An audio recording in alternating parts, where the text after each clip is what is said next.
Assalamualaikum dan salam muhibah. Ini adalah merupakan episod sulung Dialog Sejahtera yang merupakan rentetan daripada dialektika yang kami lakukan beberapa episod lalu bersama Yang Berbahagia Rektor Universiti Islam Antarabangsa Malaysia. Bila mana ketika itu tajuknya adalah untuk membicarakan bagaimana kemelut COVID-19 ini merupakan suatu kesempatan untuk kita melakukan suatu proses transformasional, menyusun semula tiang seri negara yang pelbagai itu. Dan antara intipati yang telah dipungut ketika itu adalah merupakan kita harus bermula daripada pendidikan sebagai kunci utama untuk kita menyusun semula negara. Justru kami memberikan fokus di dalam dialog sejahtera ini merupakan dijangkakan akan dianjurkan sebanyak 7 episod Saban Khamis pukul 9 malam dan kita mula memberikan suluhan dalam episod sulung ini untuk melihat kepada kedudukan falsafah pendidikan kebangsaan. Kerana ia telah pun diperkenalkan sejak lebih 32 tahun lalu. Lalu mengapa ia masih belum dianggap memberikan dampak yang sepatutnya? Ataukah ia sebenarnya sedang mengambil tempat melihat kepada proses yang panjang memerlukan kalangan ataupun lapisan graduan yang melepasi takah-takah pendidikan daripada sekolah rendah, menengah, kemudian pendidikan tinggi. Apakah realiti sebenarnya kedudukan falsafah pendidikan negara ini dalam keadaan di mana ramai akademia menganggap ia masih belum menzahirkan hasrat yang dicipta sewaktu mana ia mula-mula diperkenalkan. Dan kembali bersama di dalam Dialog Sejahtera sulung ini, kami bawakan Yang Berbahagia Rektor Universiti Islam Antarabangsa Malaysia, Profesor Emeritus Tan Sri Zulkifli Abdul Razak. Tan Sri, terima kasih kerana bersabar dengan kami sebelum ini dialektika, kini Dialog Sejahtera. Tan Sri, kita mulakan dahulu dengan persoalan berkait tentang falsafah pendidikan negara dan falsafah pendidikan kebangsaan ini. Ia kini sudah berusia lebih 30 tahun. Tetapi di sana sini kita dapat mengecap bahawa terdapat kritik seolah-olah ianya tidak memberikan dampak yang sepatutnya. Komen awal Tan Sri tentang ini. Ya, terima kasih. Assalamualaikum warahmatullahi wabarakatuh. Ini adalah satu isu yang mungkin bagi saya juga memuskilkan kerana kita dapati falsafah pendidikan negara mula-mula diwujudkan pada tahun 1988. Diukir di atas laporan Razak pada ketika itu berkenaan satu lagi pandangan tentang pendidikan yang boleh menyelaraskan semua pendidikan di dalam negara. Yang menariknya pada tahun 1988 apabila kita merangka falsafah pendidikan negara pada ketika itu, bangsa-bangsa bersatu mengeluarkan satu laporan, dia panggil sebagai The Brundtland Report. Brundtland Report ini mengkaji tentang apa yang berlaku di dunia, mengapa perkembangan ataupun pembangunan di seluruh dunia tidak seimbang. Ya. Jadi kalau kita lihat di antara dua falsafah pendidikan negara dan juga Brundtland Report ni ada persamaan. Maknanya bagi saya awal-awal lagi kita sudah boleh meneka dan menelah apa yang akan berlaku dalam zaman-zaman yang akan datang. Dan yang menarik sekali apabila Brundtland Report bercakap tentang ketidakseimbangan pembangunan pada ketika itu, falsafah pendidikan negara bercakap tentang perlunya kita mewujudkan satu perseimbangan dalam pendidikan dan dalam juga pendidikan anak-anak, insan dan sebagainya. Jadi ada satu misalnya kesamarataan di antara dua ini yang memberi saya satu tanggapan bahawa falsafah pendidikan negara itu mempunyai tempat dan kesempatan yang sebegitu rupa, tetapi malangnya tidak dibawa ke tengah. Ya. Jadi soalnya sekarang ni bagaimana kita nak membawa ke tengah supaya kita dapat faham konteksnya dan relevansinya kepada keadaan yang ada sekarang ini untuk kita menempatkan kepada tempat yang sebenarnya dalam kita mengolah pendidikan yang baru sekarang ini. Semua orang bercakap tentang new normal tapi tak dengar pun suara-suara yang mengatakan mengapa tidak kita bawa balik falsafah pendidikan negara yang kemudiannya dipanggil sebagai falsafah pendidikan kebangsaan. Tan Sri, ada banyak soalan susulan daripada penjelasan awal Tan Sri ini, tapi elok kita berikan suluhan semula. Mungkin oleh kerana ia sudah berusia 32 tahun Tan Sri berubah daripada falsafah pendidikan negara kepada falsafah pendidikan kebangsaan. Intipatinya elok kita berikan minit-minit awal ni untuk kita huraikan semula Tan Sri. Terima kasih. Saya ada menyediakan slide untuk dikongsikan supaya kita dapat berbicara dengan lebih mudah ya. Dalam falsafah pendidikan kebangsaan yang datangnya daripada falsafah pendidikan negara, ianya bertukar pada sekitar tahun 1996, iaitu menggambarkan isi-isi yang boleh kita ketengahkan. Ini falsafah pendidikan negara. Kemudian pada tahun satu lagi slide, yang ini yang dikatakan falsafah pendidikan kebangsaan, dia tidak banyak perbezaan melainkan 2-3 patah perkataan untuk menyeragamkan dengan keadaan semasa ya. Dalam falsafah pendidikan kebangsaan ini ada sekurang-kurangnya 5 benda yang saya panggil sebagai 5 hikmah yang perlu kita fahami supaya ianya merungkai ataupun memberi makna tentang apa pendidikan. Pertamanya yang saya serapkan itu bahawa pendidikan kita mendefinisikan dalam falsafah ini mengatakan satu usaha berterusan dan juga ianya menyeluruh dan bersepadu.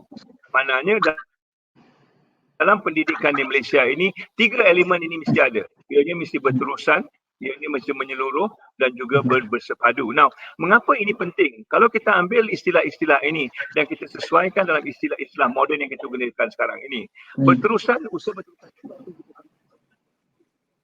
ajaran sepanjang hayat ataupun the lifelong learning. Menyeluruh istilahnya sekarang adalah holistik. Bersepadu istilahnya sekarang adalah integrated. Maksudnya kita sudah menangkap intipati pendidikan yang didefinisikan sekarang 30 tahun yang lalu.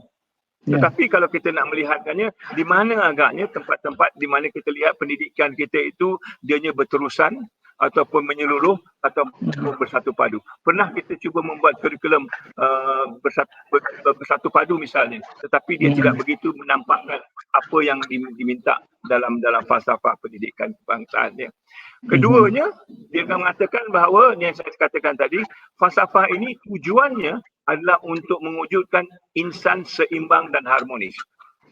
Dia bukan ada perkara-perkara lain. Pekerjaan mungkin penting, lain-lain semua penting, tetapi yang utamanya insan ataupun pelajar yang keluar daripada pendidikan negara kita mesti seimbang dan harmonis.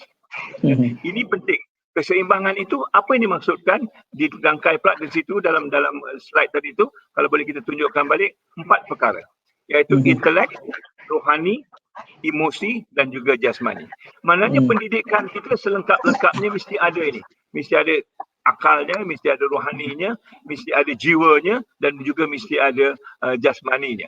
Baru kita dapat manusia yang keluar daripada pendidikan ataupun sistem pendidikan itu manusia yang seimbang dan harmonis. Nah, kalau kita mengatakan bahawa tentang pekerjaan, manusia yang sudah seimbang dan harmonis kedudukannya, sudah tentu dia mudah mendapat pekerjaan.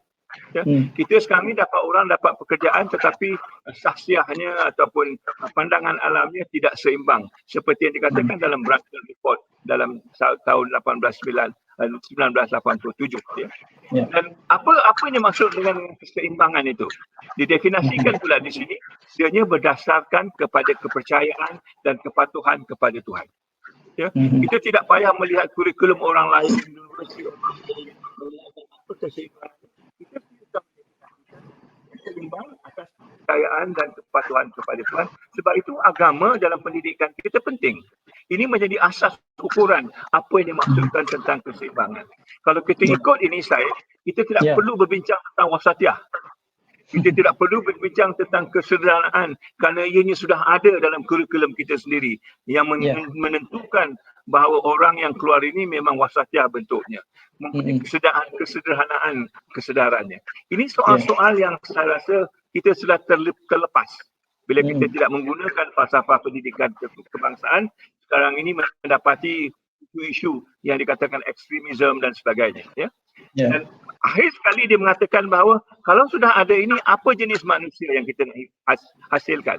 Dia kata manusia itu mempunyai berilmu, berpengetahuan, berketerampilan, berakhlak mulia, bertanggungjawab, berkeupayaan mencapai kesejahteraan diri. Dialog sejahtera kita itu datangnya daripada sini. Apa yang dimaksudkan dengan kesejahteraan diri ini? Kita selalu bercakap tentang salam sejahtera. Apa yang dimaksudkan dengan kesejahteraan? Kita selalu bercakap tentang kesejahteraan rakyat. Apa yang dimaksudkan dengan kesejahteraan? Kita ada lagu Sejahtera Malaysia. Apa itu sejahtera? Ini boleh kita rungkaikan kalau kita menggunakan falsafah pendidikan kebangsaan. Mengapa dia penting? Kerana dikatakan orang yang sejahtera dirinya, baru orang itu boleh menyumbang terhadap keharmonian, kemakmuran, keluarga, masyarakat dan negara. Maknanya kalau dirinya tidak harmoni, kemungkinan besar dia tidak akan dapat menyumbang. Jadi orang menanyakan kepada saya, mengapa misalnya banyak hal-hal buli di sekolah? Jawapan saya mudah saja, orang itu tidak harmoni dirinya, tidak sejahtera dirinya. Orang yang tidak sejahtera dirinya tidak akan dapat menyampaikan kesejahteraan kepada orang lain. Dia mesti merasai kesejahteraan itu baru dia boleh menyampaikan kepada orang lain. Di mana dapatnya sejahtera ini? Kalau tidak dalam pendidikan kita berasaskan pada falsafah pendidikan kebangsaan tadi. Itu dia secara 5 inti ni penting untuk kita tentukan ada dalam pendidikan kita, sistemnya, kurikulumnya, apa saja yang berkaitan ni, 5 ini mesti kita tanyakan ada. Misalnya orang bertanya, bercakap tentang 4IR misalnya, industri, revolusi industri keempat misalnya. Saya tanya, adakah falsafah pendidikan kebangsaan termaktub dalam itu? Kalau tidak, dia tidak akan menyampai apa yang kita nak dari segi falsafah pendidikan dan pendidikan kita secara keseluruhannya. Ini sebagai neraca bagi saya untuk menentukan bahawa pendidikan itu adalah pendidikan dalam acuan kita sendiri, insya-Allah. Ya. Tan Sri, saya menelaah beberapa dokumen termasuk secara dalam talian yang disediakan oleh Kementerian Pendidikan Malaysia. Dan dalam 2017 ada juga dipaparkan bagaimana mantan Ketua Pengarah Pendidikan atau Ketua Pengarah Pelajaran pada ketika itu menyatakan bahawa PPPM, Program Memperkasa Pendidikan di peringkat sekolah, telah pun menjadikan dokumen falsafah pendidikan kebangsaan ini sebagai inti teras. Persoalan yang timbul di sini adalah sementara kita mengkritik bahawa apa juga yang dilaksanakan dalam kaedah pedagogi kita ini tidak mencapai hasrat falsafah itu, tetapi sekurang-kurangnya dalam pentadbiran kementerian menganggap bahawa itulah dokumen yang menjadi rujukan. Mengapa timbul jurang di antara pengungkapan dasar dengan pelaksanaan ini?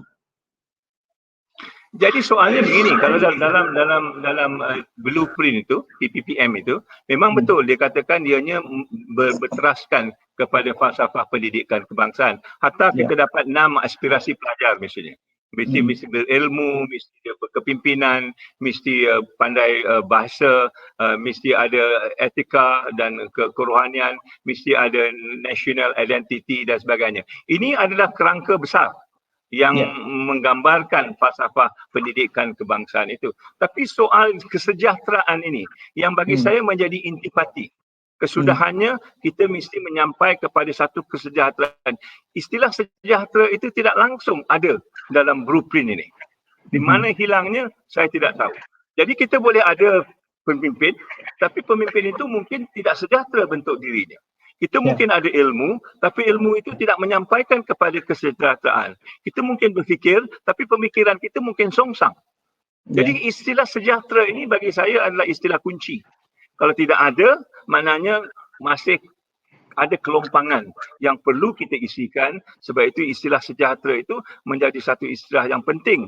Kesudahannya kita nak melihatkan anak-anak kita tahu bagaimana nak menjaga dirinya, mengawal dirinya supaya ia sejahtera sebagai seorang yang terdidik dalam konteks itu. Ya, saya dimaklumkan oleh Tan Sri sendiri bahawa apabila kita mengemukakan idea falsafah pendidikan negara kemudian menjadi falsafah pendidikan kebangsaan ini, kita mendahului bahkan UNESCO. Bererti apa yang dipaparkan di dalam FPK ataupun FPN ini adalah sesuatu yang memenuhi piawai global. Tadi di tahun 1988 apabila kita menukilkan falsafah pendidikan negara, masa itu Brundtland Report keluar. Tapi apabila kita tukar falsafah pendidikan negara kepada falsafah pendidikan kebangsaan tahun 1996, masa itu UNESCO mengeluarkan satu lagi dokumen yang dipanggil sebagai The 4 Pillars of Learning for the 21st Century. 4 tonggak pendidikan untuk abad ke-21. Kalau kita bandingkan dua dokumen ini, 4 tonggak yang dikatakan oleh UNESCO itu adalah 4 perkara yang dibincangkan dalam falsafah pendidikan, intelek, rohani, jasmani dan juga emosi tadi. Jadi maknanya kita juga telah mendahului. Tetapi kita tidak mengungkap ini sebagai satu benda yang penting untuk kita masukkan. Ini dokumen ini mengatakan untuk abad ke-21. Maknanya pada tahun 1996 kita sudah boleh membicarakan abad ke-21. Kita tak sampai pun lagi tahun 2000. Kita sudah mula memikirkan dan rajah yang kita paparkan sekarang ini menunjukkan bagaimana bersepadunya, integrasinya apa elemen-elemen yang kita katakan tadi. Kita masukkan misalnya kalau dikatakan kepercayaan kepada Tuhan, itu maksudnya adalah bagi saya kita melihat dari segi maqasid syariahnya. 5 perkara iaitu jiwa, akal, keturunan, harta dan juga iman ataupun kepercayaan sebagai asas. Dan sudah kita masukkan apa dia kerangka yang hendak kita lihat dalam kita mencapaikan ataupun memberi pendidikan. Mungkin kita tidak akan ada masalah-masalah dalam sekolah tapis dan sebagainya yang kita lihat kalau ini dijadikan sebagai landasan utama pendidikan kita. Ya. Kalau Jadi kita melihat yang saya silakan, Tan Sri. katakan tadi, saya nak katakan bahawa sudah tentunya falsafah pendidikan kebangsaan ini, kalau kita ambilkan ukuran UNESCO 4 tonggak tadi, sudah global bentuknya. Sudah 21 abad ke-21 strukturnya. Apa lagi yang kita nak? Ya, itu yang menjadi keresahan saya. Sementara kementerian bahkan pentadbir seringkali merujuk mengatakan bahawa falsafah pendidikan ini sebagai dokumen yang sentiasa dijadikan rujukan dalam menentukan apa juga keutamaan pendidikan. Dan kita mengukur pula julat usia falsafah ini sendiri sudah pun 32 tahun. Kalau kita tolak sekolah rendah 6 tahun, sekolah menengah 5 tahun, 4 tahun sehingga ke peringkat ijazah. Seharusnya kita sudah boleh melahirkan sekitar 18 batch, 18 kelompok mereka yang sudah pun dianggap sebagai produk daripada falsafah ini. Kalau kita ingin mengukur mereka ini sebagai khalayak yang dianggap sebagai graduan falsafah ini, seharusnya dampak mereka melata di muka bumi Malaysia ini membawa dampak yang berbeza daripada realiti kita pada hari ini. Bererti falsafah yang dianggap sebagai baku di peringkat global ini tidak menatijahkan hasratnya sendiri. Itu sekurang-kurangnya kritik dari saya. Tan Sri bersetuju dengan itu? Betul. Saya kata macam saya kata tadi, kita sudah mungkin menghasilkan generasi falsafah pendidikan ini. Orang yang memegang trust dan juga amanah falsafah yang kita bincangkan tadi. Seperti mana juga UNESCO sekarang ini mengatakan 4 tonggak itu, dia kata learning to know, itu belajar macam mana kita nak mengetahui. Learning to do, belajar macam mana kita nak buat bila kita dah tahu bagaimana kita nak buat. Yang ketiganya dia kata learning to be. Learning to be ini maknanya mengenal diri kita sendiri. Ini datangnya kesejahteraan tadi.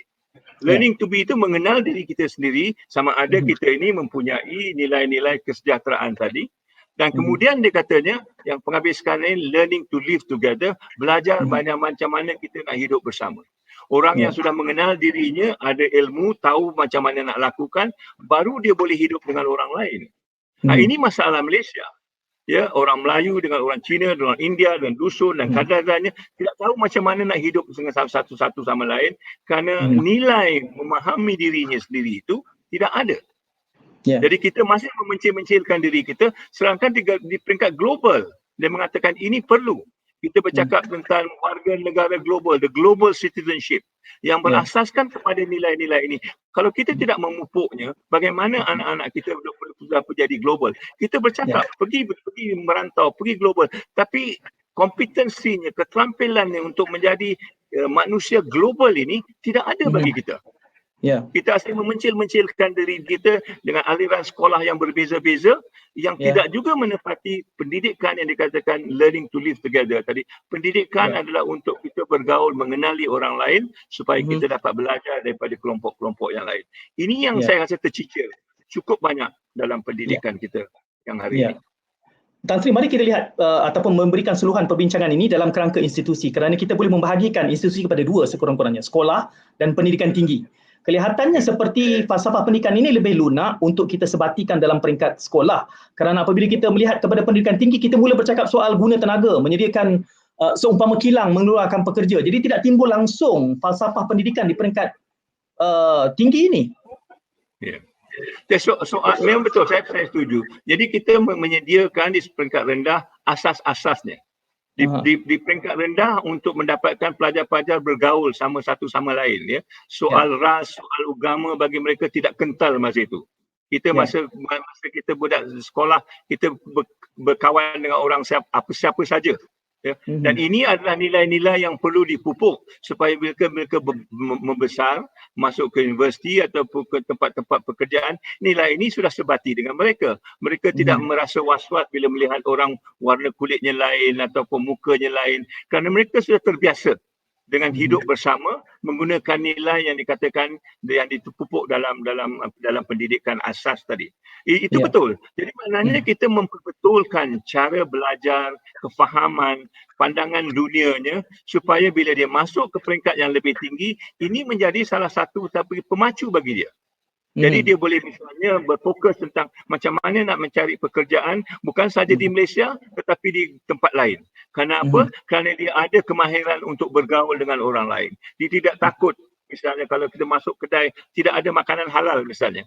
Bagi kita tidak ada runsing pasal kita ada nilai bagaimana kita nak menjaga tentang agama kita. Kita masuklah kedai tidak halal tu tidak semestinya kita akan makan. Tapi kadang-kadang kita sampai satu peringkat bila kita tengok tak ada kedai halal kita tak mau pergi. Jadi kita sudah membagi dunia itu sebagai kesempit-sempitan yang boleh, yang kita sesuai saja, yang tak sesuai kita nyahkan saja. Maknanya kita telah rugi dalam pengembaraan kita untuk mencari ilmu seluas yang mungkin. Ya.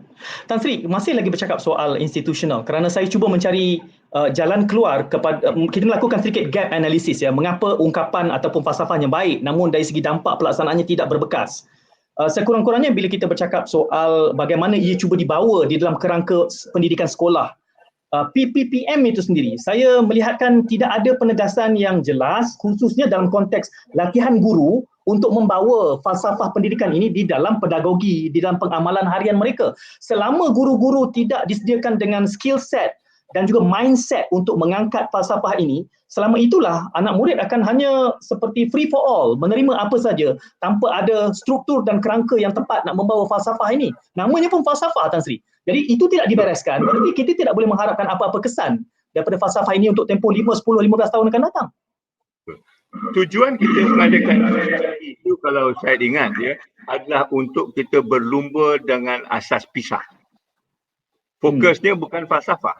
Fokusnya menggunakan kisah apa yang dikeluarkan oleh OECD sebagai salah satu daripada medan untuk kita berjuang ataupun berlumba dengan negara-negara yang lain. Itu asas yang pertama. Saya masih teringat bila kita membuat blueprint itu kita di peringkat 1/3 ke bawah. Kita nak melonjak kepada 2/3 ke atas. Jadi guna tenaga kita, pemikiran kita semuanya diorientasikan kepada pisah.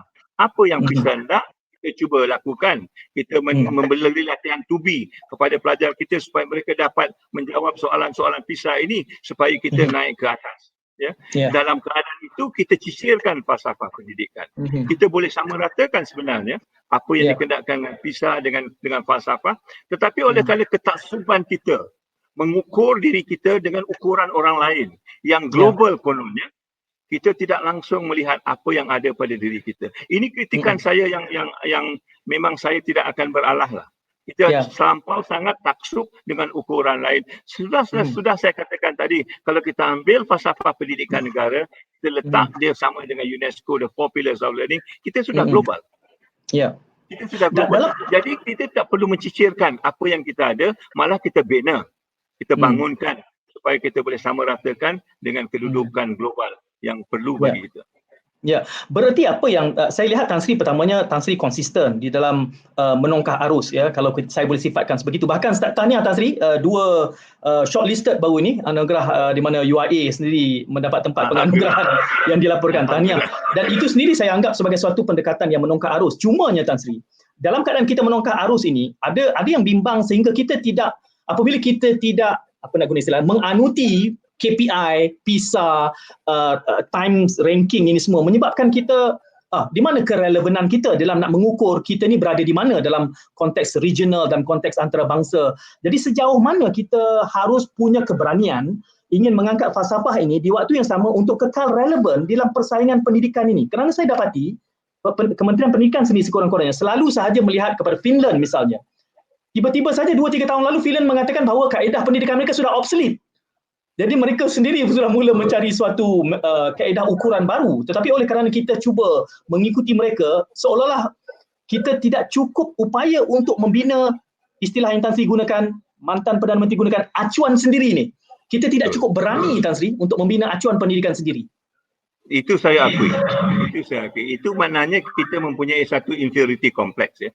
Kita tidak menjiwai falsafah itu sehingga kan kita boleh membawanya ke tengah sebagai salah satu daripada hadiah ataupun contoh yang kita boleh beri kepada dunia.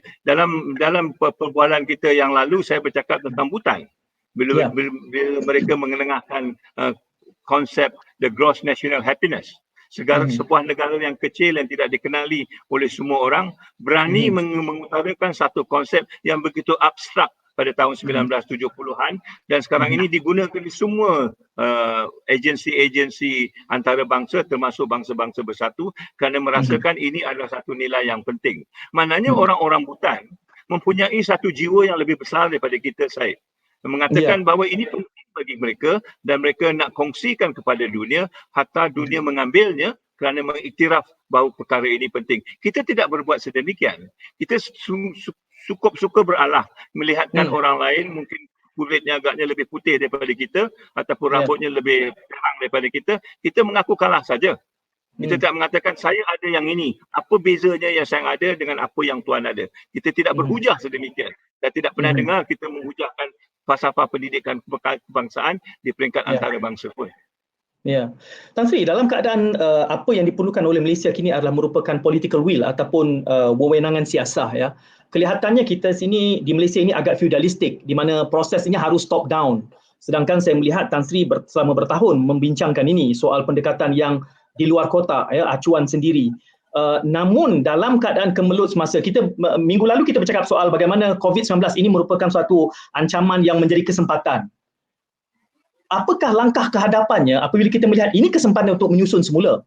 Kerana di waktu yang sama juga, graduan universiti mula bercakap, apa realiti pekerjaan kami nanti? Ramai yang belum tentu. Jadi kita bercakap soal bagaimana transformationalnya falsafah ini, inilah kesempatan. Jadi bagaimana kita boleh melihat cabaran yang ada ini sebagai kesempatan untuk kita menyelit, memberikan suluhan semula dengan segala keterbatasan yang ada pada hari ini, Tan Sri.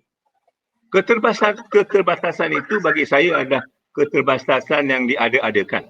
Kalau kita memahami apa itu universiti, mungkin ada slide yang kemudian yang keempat ni yang saya telah sediakan. Bila kita faham tentang apa itu universiti, soal top down ini tidak wujud. Soal top down ini maksudnya kita lebih memperhatikan tentang kedudukan daripada ilmu. Universiti yang penting ilmu, kedudukan tak penting. Macam saya cerita tahun minggu lalu, seorang penyapu jalan, dia mempunyai ilmu yang lebih daripada seorang naib chancellor pun yang tak pernah menyapu jalan. Jadi soal menyapu jalan, dia pakar. Kita akan beralah. Kita terpaksa dengar cakap dia. Jadi soal kedudukan dalam universiti tidak penting. Rektor ke, timbalan rektor ke, presiden ke, dia tidak penting. Yang penting siapa yang ada ilmu. Walaupun dia rektor tapi dia tidak ada ilmu, dia tidak dapat mempengaruhi ataupun mentadbir urus kerana dia tidak ada ilmu. Itu pentingnya. Jadi kalau kita balik kepada definisi apa sebuah universiti tadi, dia mengatakan bahawa universiti itu adalah satu tempat di mana kita meraihkan idea, kita meraihkan intelek, budaya dan bukan semata-mata ekonomi. Kalau kita lihat dari segi pendidikan kita ni semata-mata semua ekonomi. Dia ekonominya bagus tapi budayanya tidak bagus. Peradabannya tidak ada. Ini soal-soal yang perlu kita selesaikan. Apa itu sebuah universiti? Kerana sebuah universiti itu menentukan gerak kerjanya, menentukan apa saja yang nak dilakukan. Universiti bukan satu badan korporat. Universiti tidak orang pakai tie dan coat. Universiti mempunyai cara pemakaian dan tabiat dan juga budayanya sendiri. Kita tidak perlu mengikut orang lain kerana budaya kita sendiri ada. Ini penting dan ini tidak wujud di Malaysia. Ya, Tan Sri, apabila kita bercakap soal ini, saya ingat minggu lalu juga kita bercakap soal autonomi dan pseudo autonomi ini. Apakah universiti kita ni benar-benar mempunyai autonomi ataupun ia hanyalah sebuah pseudo autonomi? Saya berharap kita akan ada 1 jam 45 minit bercakap tentang itu saja kerana itu saja topik yang perlu huraian yang panjang. Kita bercakap soal falsafah pendidikan ini, ramai yang memberikan komen secara dalam talian ini. Ada yang ingin saya petik dan menariknya kerana mereka pantas saja mengaitkan cabaran-cabaran di dalam pendidikan, khususnya dalam konteks sekolah. Kita pernah mencadangkan misalnya sekolah wawasan, kita pernah mencadangkan misalnya sekolah satu aliran. Bagaimana Tan Sri melihat isu-isu yang setengahnya sangat sensitif ini di dalam kerangka falsafah pendidikan, dalam keadaan ianya sangat politikal dan sangat perkauman? So kalau kita ambil falsafah pendidikan kebangsaan yang kita katakan tadi dalam konteks yang seimbang, dalam konteks yang dikatakan mempunyai kesejahteraan diri, dalam konteks yang boleh hidup bersama, sekolah wawasan sudah selari dengan falsafah pendidikan kebangsaan. Jadi kalau pegangan kita adalah falsafah pendidikan kebangsaan, tidak ada orang yang boleh membantah ataupun berhujah mengatakan ini tidak sesuai. Ini ada seiring dengan falsafah pendidikan kebangsaan kita. Kita mungkin beralah kerana kita takut kita kalah dalam pengundian pilihan raya. Itu bukan pertimbangan akademik bagi saya. Itu pertimbangan politik. Kita sudah mempolitikkan pendidikan kita dan kita merasakan inilah bahayanya. Apabila kita telah mempolitikkan, kita telah lari daripada asas yang mengatakan bahawa kita perlu hidup bersama. Sekolah wawasan itu maknanya hidup bersama. Apa salahnya? Dia bukan menyalahi apa. Malah sekolah yang bukan wawasan ini menyalahi falsafah pendidikan kebangsaan dan mereka berkembang hidup dengan begitu makmur dalam keadaan yang tidak langsung mematuhi falsafah pendidikan. So we have got everything upside down. Kita ada falsafah, bukan saja kita tidak amalkan, kita tidak juga menjadikannya pancang untuk kita merancang masuk ke hadapan atas nilai-nilai yang disebut dalam falsafah itu, yang saya ulangi seiring dengan apa yang dikatakan oleh UNESCO sebagai pendidikan abad ke-21. Ya, sementara Tan Sri menyebut tentang ini ya, ramai yang berkomentar di laman maya ini bercakap menyentuh semula apabila kita menyebut tentang political will ketika tadi ataupun wewenangan siasah.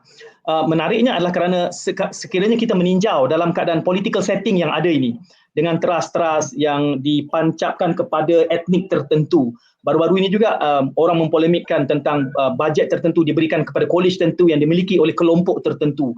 Selagi kita tidak boleh merungkaikan kerangka politik etnik ini untuk kita menangani pendidikan, kerana saya pernah bertanyakan kepada Menteri Pendidikan mantan yang lalu, saya mengatakan bahawa masalah dan cabaran utama di Malaysia adalah kerana pendidikan ini merupakan political tool yang kemudiannya menjerat. Adakah Tan Sri bersetuju dengan pandangan saya itu? Saya bersetuju kerana kita tidak ayat yang pertama yang saya bacakan tadi. Berterusan, menyeluruh dan bersepadu. Itu ekosistem pendidikan. Kalau ekosistem kita tidak berterusan, tidak menyeluruh dan tidak bersepadu, dia telah lari daripada kefahaman apa itu pendidikan dalam konteks Malaysia. Jadi kita sendiri sudah menodai, kita sendiri sudah mengenepikan apa yang kita faham tentang falsafah pendidikan kebangsaan dan bagaimana ekosistem pendidikan kita perlu dibina. Tidak ada hujah bagi saya. Kalau katanya, okay, you want to build a school, fine. Are you holistic? Are you integrated? And are you lifelong? Dalam konteks yang holistik. Bukan dia saja.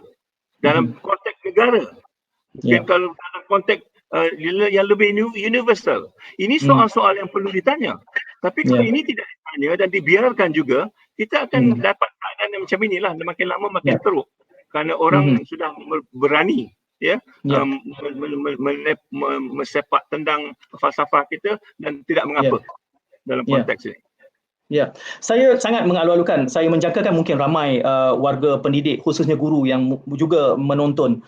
Tetapi dalam kerangka yang ada ini, dalam keterbatasan yang ada, saya tidak pasti apakah mereka boleh bertanya secara terbuka tanpa ada repercussion tertentu terhadap soalan-soalan yang kritis. Kalau kerana kita bercakap tentang suatu ideal yang besar, Tan Sri, bagaimana kita harus bermula dalam keadaan kita sudah 32 tahun melewati semenjak falsafah ini diperkenalkan, namun masih belum berbekas. Kalau seorang pendidik, seorang guru yang tidak berada dalam pentadbiran, dan jumlah mereka ramai, 500,000 juta, bagaimana gelombang ini harus dibawa bersama-sama dengan keberanian baru dalam keadaan kita masih bergulat dengan kedudukan politik yang kesana ke sini buat masa ini. Di mana harus kita bermula, Tan Sri? Sekolah kita punya cabaran tersendiri, di peringkat pendidikan tinggi juga kita punya cabaran yang tersendiri. Kalau pendidikan itu satu perjuangan, bagi saya pendidikan itu satu perjuangan. Apa yang mengikat perjuangan ini? Bagi saya yang mengikat perjuangan ini adalah falsafahnya. Kalau kita tidak faham falsafahnya, maknanya perjuangan kita pun longlai. Kita tidak ada satu force yang boleh kita ketengahkan kerana masing-masing mempunyai pandangan masing-masing sendiri. So soalnya falsafah ini mesti jadi pengikat. Kalau dikatakan guru 500,000 juta tadi, memanglah 500,000 juta. Tapi apa yang mengikat mereka? Apa yang menjadikan mereka kuat? Apa yang menjadikan mereka satu force yang boleh kita reckon with? Kerana mereka membentuk sasiah anak kita, negara kita, budaya kita. Kalau mereka tidak faham ini, dan dia tidak akan berlaku. Kalau hanya setakat memahami apa yang mereka buat seharian, tapi tidak ada kerangka besarnya, tidak ada jiwa besarnya, inilah dia akan berlaku. Saya memberi satu contoh saya. bila saya bercakap tentang Finland dengan seorang menteri. Ya, kita selalu menggunakan Finland sebagai contoh. Saya bertanya dengan mereka, mengapa agaknya Finland ini ke tengah dalam pendidikan? Jawapannya senang saja. Dia kata, we believe in the same education system and philosophy. And that has been, kata dia, for the last 100 years. Maknanya menteri masuk, menteri keluar, tidak mengapa, tapi rentetan falsafah itu ataupun pandangan falsafah itu tetap di situ. Tidak ada orang berani mengubahnya kerana ini adalah dia punya trajectory untuk kehadapan. Ini jelas bagi mereka. Tapi kita lain masuk menteri tukar. Lain masuk menteri tukar. Jadi berterusan tadi tidak berterusan. Situ sudah ada kita nampak di mana salahnya. Ini boleh diperbetulkan kalau kita mahu perbetulkan. Tapi mesti kita faham falsafah itu sedalam-dalam yang mungkin, baru kita boleh dapat memperbetulkan sebaik yang mungkin. Kalau tidak, dia tidak akan berlaku. Tan Sri, saya cuba untuk memahami cabaran-cabaran struktural yang ada, Tan Sri, ya. Kerana di awal tadi saya nyatakan bahawa falsafah pendidikan kebangsaan ini dirujuk, bahkan termasuk di dalam kertas PPPM itu. Bererti di satu sudut tidaklah ia dinafikan kepentingannya, namun kita mengakui adanya gap, adanya jurang di antara dasar dan juga pelaksanaan. Justru kalau kita mengambil semangat perjuangan Tan Sri yang konsisten bercakap tentang acuan sendiri ini, dengan keterbatasan yang ada, kita juga berdepan dengan cabaran COVID-19 ini. Agensi mana yang harus memikul ini? Apakah ia pendidikan guru di peringkat institusi latihan guru? Apakah di peringkat dasar dahulu? Apakah kita memerlukan satu bengkel untuk mencetus mula, ataupun semata-mata mungkin dengan kita menyedarkan, menyuntik rasa sedar yang mendalam di mata hati menteri semasa, maka ia akan menjadi satu impetus yang besar. Kerana kita menyatakan ini kesempatan. Kalau kita terlepas lagi kesempatan ini, maka kita akan 33 tahun lagi kalau umur kita panjang, Tan Sri, kita akan merujuk semula tajuk ini dan bincang benda yang sama lagi. Okey, boleh siap makanlah. Soalnya bagi saya adalah kehendak kita. Saya lihat, saya bukan orang politik, tapi kehendak saya sebagai seorang profesional. Dan saya mempunyai kehendak ini mengatasi politik dan juga perniagaan. Ini perjuangan seorang profesional, ya. Kita nakkan ini berlaku sebagai salah satu daripada kerja yang hendak kita lakukan, yang kita selesaikan. Jadi bagi saya bagaimana kita nak menyusunnya, itu soal nombor 2. Soal pertama, hendak ke tak hendak? Mahu ke tak mahu? Kalau tak mahu, susunlah macam mana pun.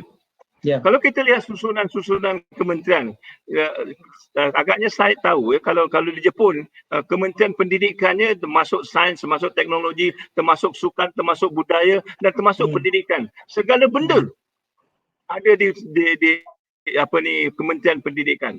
Tapi mereka masih boleh organize Olimpik. Mereka ada Nobel laureate winner, budaya mereka cemerlang, sukan mereka tak kurang. Dia tidak kira macam mana kita atur. Tapi Jepun ini tak. Dia mahu. Dan dia buat.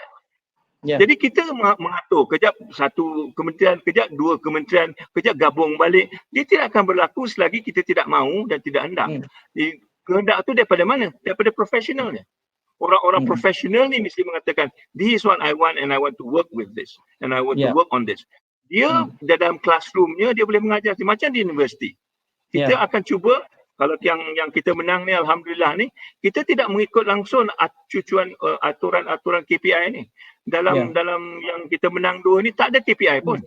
Tapi betul. Kita menunjukkan apa yang kita boleh buat dalam bentuk pendidikan yang tidak langsung mengenepikan nilai, yang tidak langsung mengenepikan 4 perkara yang kita kata tadi, dan orang dapat memahaminya. Ini yang saya rasa perlu pemikir ataupun guru-guru bersatu hatilah. Bersatu hati untuk menggerakkannya, tidak kira apa aliran politik.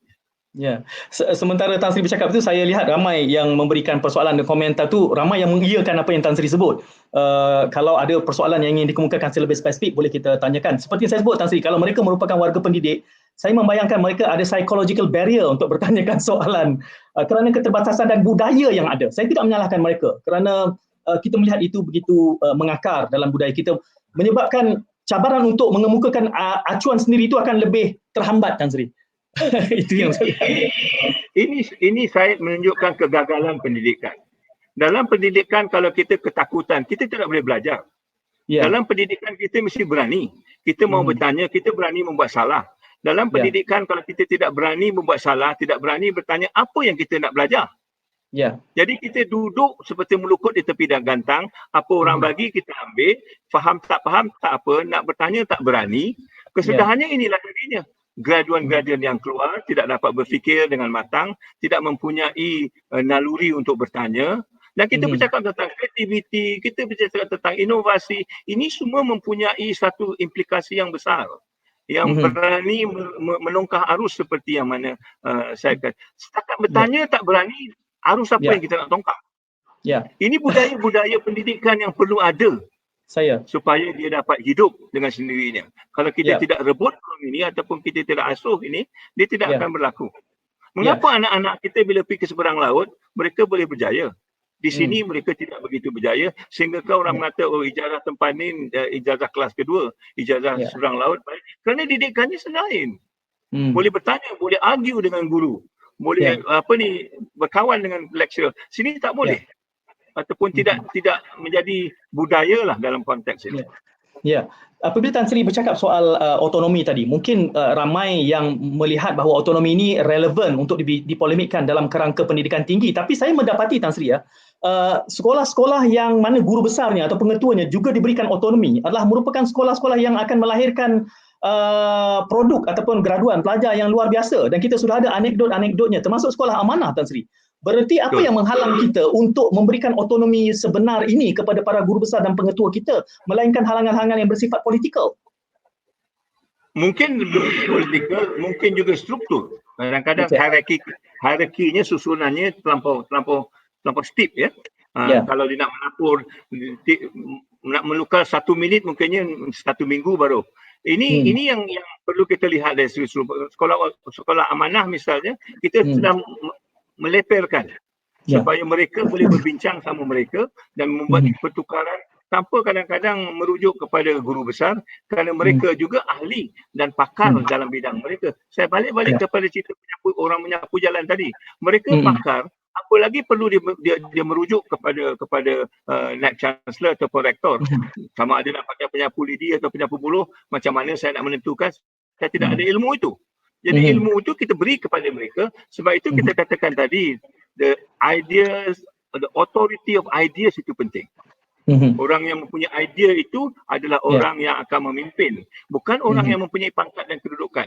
Mereka sekadar pentadbir, okeylah. Tapi pemimpinnya adalah orang yang mempunyai idea, yang mencetuskan idea. Itu akan memimpin pendidikan kita maju ke hadapan. Tapi dia mesti ada keberanian, mesti ada kesanggupan, mesti ada nada perjuangannya itu. Menolak ataupun memberi suntikan-suntikan apabila diperlukan dalam konteks ini. Ada banyak persoalan yang ditimbulkan di Persada Maya ini. Menarik kerana sekurang-kurangnya salah seorangnya saudara Suhaimi Muhammad Sharif konsisten memberikan suatu perspektif yang saya rasa wajar untuk kita angkat, iaitu soal the economics of education. Bila kita nak bercakap soal falsafah pendidikan ini, pertamanya ia merupakan satu teras yang sudah pun pada hakikatnya kementerian sudah mengatakan ia satu dokumen yang akan dirujuk, sentiasa dirujuk, bahkan masih dirujuk meskipun dampaknya tidak ada. Yang kedua, apabila ingin menongkah arus Tan Sri, dalam keadaan pendidikan kita di peringkat sekolah sangat birokratik, justru sumber keuangan untuk melakukan suatu pendekatan yang otonomi itu, ia adalah suatu beban pendanaan yang besar untuk melakukan sesuatu yang di luar daripada kerangka yang ada. Apa kebijaksanaan yang ada untuk kita cuba menggagahi proses menongkah arus falsafah pendidikan ini dengan keterbatasan dana kita? Ini dana memang penting, tapi dana tidak segala-galanya. Dana bukan segala-galanya. Dalam konteks yang saya biasa lihat, itu mungkin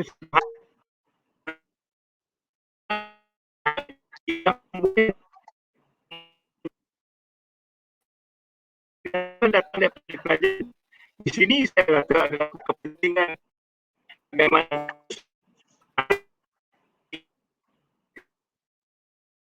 terputus mengatakan bahawa idea itu dijadikan salah sebagai sumber untuk membangunkan. Tapi nak membangunkan idea ini, saya ulang balik, orang ini mesti berani. Kalau idea ini berani ditengahkan, sampai begitu lama-lama kita akan kesepitan dari segi kewangan dan meminta-minta. Dan ini akan melumpuhkan pendidikan secara umum. Kita sudah lihat sekarang di dalam apa ni, COVID outbreak ini, banyak universiti akan tutup. Kerana apa? Ada modelnya adalah model bisnes. Iaitu apa dia? Kita kutip iuran pada pelajar, boleh kita menjalankan bisnes. Sekarang ini pelajar tidak mahu lagi datang kerana tidak ada duit. Tan Sri, universiti itu akan tutup. Sedangkan universiti yang hidup atas wakaf misalnya, yang tidak memerlukan yuran yang tinggi ataupun memerlukan kebiasaan secara lain, mereka akan terus hidup. Jadi model ini adalah satu model yang perlu kita fikirkan. Okey, kita terputus pada Tan Sri. Kami akan cuba mendapatkan Tan Sri semula insya-Allah dalam kesempatan ini, dan saya juga dapat melihat ramai yang juga mengatakan bahawa ulasan yang berbagi Tan Sri dalam minit-minit yang terakhir itu terputus-putus. Ini adalah antara cabarannya apabila kita melakukannya secara dalam talian, dan kami dari pihak Dialog Sejahtera dan juga Dialektika memohon maaf atas keterbatasan yang ada ini. Kami masih menantikan untuk Tan Sri kembali semula ke dalam studio, dan sementara itu anda masih boleh terus berinteraksi. Ya, Tan Sri, minta maaf Tan Sri, kita terputus Tan Sri. Cuma sayangnya Tan Sri, kerana ramai yang sewaktu penjelasan Tan Sri berkait tentang ekonomi itu, sebenarnya kami sudah ada sedikit gangguan untuk mendengar. Ramai yang rasa dia panas punggung sikit, dia kata tak dengar Tan Sri cakap apa. Jadi mungkin elok kita bermula di situ Tan Sri. Soal model ekonomi. Saya rumuskan begini saja. Ya, saya Tan Sri, sila. Saya rumuskan begini sajalah. Model pendidikan kita ini is not a sustainable model. Okey. Maknanya dianya membangun atas dana yang begitu tinggi. Ambil sebagai contoh lah ya. Kalau kita ambil di Amerika Syarikat saja, satu statistik menunjukkan dia punya rate of increase dananya pada tahun 1980 sampai tahun 2010 sebanyak 1,100%. Begitu peningkatan. Sedangkan makanan, the increase rate of food 200%, health 600%. Jadi maknanya pendidikan kita sudah diletakkan dalam satu model memang untuk mengaut keuangan. Memang it's a for-profit education. Bukan education yang menyamaratakan, yang memberi kesempatan kepada semua. Model ini sendiri is not a sustainable model. Jadi saya tidak terperanjat kalau dalam keadaan ini banyak universiti akan tutup, banyak pelajar-pelajar tidak boleh pergi sekolah, dan banyak orang yang akan menganggur kerana model itu sendiri tidak sustainable dalam konteks yang sedemikian. So berbalik-balik pada soal what sort of model are you looking at? Dalam negara Islam misalnya kita ambil banyak universiti-universiti Islam yang masih boleh hidup kerana dia hidup atas wakaf. Modelnya bukan business model. Ini perkara yang kedua yang perlu kita fikir. Selepas kita fikir apa yang kita nak isi, bagaimana kita nak isi, itu soal modelnya. Tan Sri, kalau itu saja satu lagi. Saya setiap kali bila berbicara dengan Tan Sri ini ada topik-topik eceran yang akan kita tangani ini. Kerana sudah pun ada dia terjun dulu. Kerana saya melihat sudah pun ada laporan yang menggambarkan bahawa model pendidikan tinggi di seluruh dunia ini akan mengalami bankrupt dengan wabak COVID yang ada ini. Itu satu realiti yang sebenarnya itu saja kita boleh perdebatkan. Itu menarik mungkin dalam kesempatan episod-episod yang akan datang. Cuma dalam minit-minit yang berbaki ni Tan Sri, sebelum kita mendarat dan memberikan buah fikir kepada khalayak penonton kita, bahkan kita mengharapkan supaya polemik kita di dalam Dialog Sejahtera ini akan menjadi policy advocacy kerana dari awal lagi kita menyatakan bahawa ini kesempatan Tan Sri. Apabila kita berdepan dengan krisis sebegini, maka inilah kesempatan. Dan mahu tak mahu, sama ada berani atau tidak, kita tak boleh mengelak bahawa krisis ini berada di depan kita. Dan kalau kita bijaksana, maka kita boleh menyuntik semula falsafah pendidikan ini. Dan kalau kita juga punya kepimpinan yang berani di pelbagai peringkat, bukan hanya soal menterinya, tetapi juga pentadbirannya, guru-gurunya di lapangan. Tan Sri, di mana saya suka bermain dengan tongkat sakti ni Tan Sri. Saya berikan tongkat sakti ini kepada Tan Sri. Kalau kita ingin memulakan satu impetus baru, pemberaninya Tan Sri salah seorang, dan ada rakyat di kalangan akademia yang juga saya kira senada dengan Tan Sri. Tapi untuk mengetengahkan suntikan semula nafas baru falsafah pendidikan ini memerlukan dokongan, kesedaran di segenap peringkat. Di mana kita harus bermula Tan Sri? Itu bermula dengan diri kita sendiri. Bagi Okay. saya bermula dengan sebab itu saya tidak kira siapa yang sokong, siapa yang tak sokong. Saya rasakan diri sendiri penting. Apa yang pentingnya saya sebagai guru memegang amanah. Ya. Ya. Dalam amanah itu saya dah tunjukkan tadi, kita ada dalam maqasid, kita nak menentukan bahawa keturunan kita ataupun zuriat kita ataupun generasi akan datang kita adalah generasi yang boleh dipupuk dan boleh membina negara dan bangsa. Itu amanahnya. Kalau saya keluar dan anak murid saya jadi penyangak semuanya, saya gagal. Ya.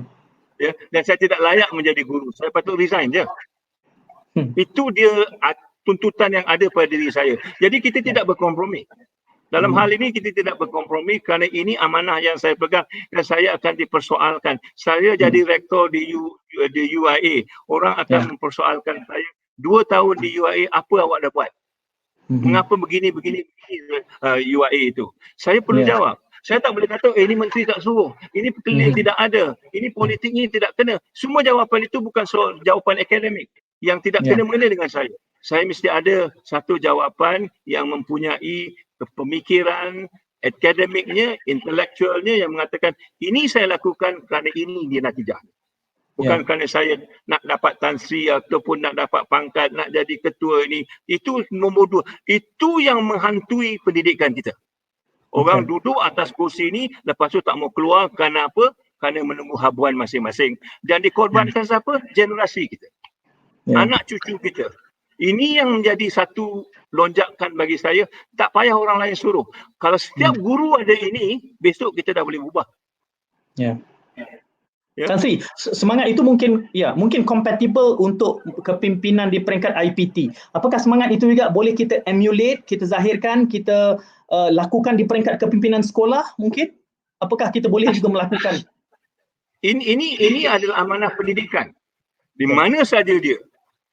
Di sekolah menengah ke, di sekolah malah lebih bawah dia lebih banyak amanahnya kerana dia memupuk satu kain putih ni. Dia nak mewarnakan masa sampai ke universiti mungkin dah coklat-coklat sikit lah. Tapi yang di bawah ni dia betul-betul putih. Macam mana dia nak menentukan putih tu seputih-putihnya. Lebih berat dia kalau dia di sekolah tadika, dia pasal dia membina. Dia macam menanam biji lah. Ya. Kalau biji tu tak tumbuh, dia takkan dapat masuk ke universiti. Dia lagi rendah dia, lagi besar amanahnya. Tapi kita lihat orang akan selalu melihat universiti saja seolah-olah universiti itu pengakhirnya. Tapi saya kata pemulanya lebih penting. Biji benih itu lebih penting. Kalau itu tidak ditanam betul-betul, tidak disemai, tidak dibaja, mustahil dia akan masuk ke universiti. Kalau dia masuk universiti pun mungkin tidak begitu sempurna. Yang dikatakan keseimbangan harmonis tadi mungkin tidak ada. Dan kalau kita nak pupuk di peringkat itu, sudah mungkin lewat. Ya. Pepatah Melayu pun sudah ada kata ya, untuk melentur buluh. Biar daripada awal-awalnya. Ini semua adalah perkara-perkara yang perlu kita bawa balik. Saya nak bawa balik dari segi pepatah Melayu ni lah. Banyak kalau kita daripada pendidikan yang boleh kita belakang parang diasah akan tajam juga. Kalau tak pecah ruyung mana nak akan sagu dia. Ini semua adalah pembina sahsiah kita. Kalau kita faham tentang apa itu budaya dan juga tamadun kita dalam memupuk pendidikan.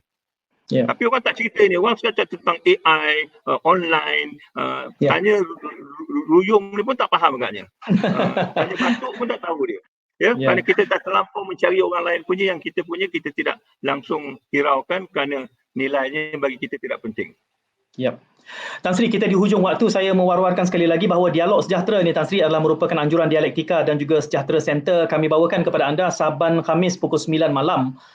Kita akan mengulas tema-tema yang transformational, pendidikan, pembangunan sumber manusia, dan minggu hadapan kita akan memberikan sekitar isu yang sama berkait tentang falsafah pendidikan ini dalam skala global untuk kita melakukan perbandingan, insyaAllah pada waktu yang sama pukul 9 malam. Jadi teruskan kesetiaan anda. Bahkan Tan Sri kepada mereka yang sudah pun aktif berdebat, berpolemik di laman maya kita, boleh terus bertanya soalan di situ kerana insyaAllah tim dialektika akan cuba mengutip dan merumuskan beberapa pandangan yang ada ini supaya kita boleh terus mempolemikkan ini secara berterusan. Kerana Tan Sri, niat kita Dialog Sejahtera ini adalah untuk kita membina satu momentum agar dorongannya nyata dan jelas dari peringkat akar umbi mudah-mudahan kesempatan dalam konflik krisis ataupun krisis COVID-19 ini yang dianggap sebagai suatu kesempatan untuk kita menyusun semula benar-benar dapat kita manfaatkan. Terima kasih Tan Sri, insya-Allah ada banyak tema-tema susulan ni, saya dah catat dah 5-6 dah ni. Macam tak jadi 7 episod dah Tan Sri, kita macam lebih-lebih je nanti. Terima kasih Tan Sri. Kita jumpa lagi nanti insya-Allah. Saya minta maaf kalau ada kekasar bahasa ya. Kadang-kadang kita berbincang ni mulutnya celupar sikit, tapi saya minta maaf. Niatnya adalah untuk membina insya-Allah. Ya. Wabillahi taufiq wa hidayah. Assalamualaikum warahmatullahi wabarakatuh. Terima kasih sekali lagi Tan Sri, dan terima kasih kepada penaja kita Sehati yang membawakan Dialog Sejahtera. Kita jumpa lagi insya-Allah dalam kesempatan minggu depan pukul 9 hari Khamis. Assalamualaikum dan salam muhibah. Terima kasih Tan Sri. Waalaikumsalam warahmatullahi wabarakatuh.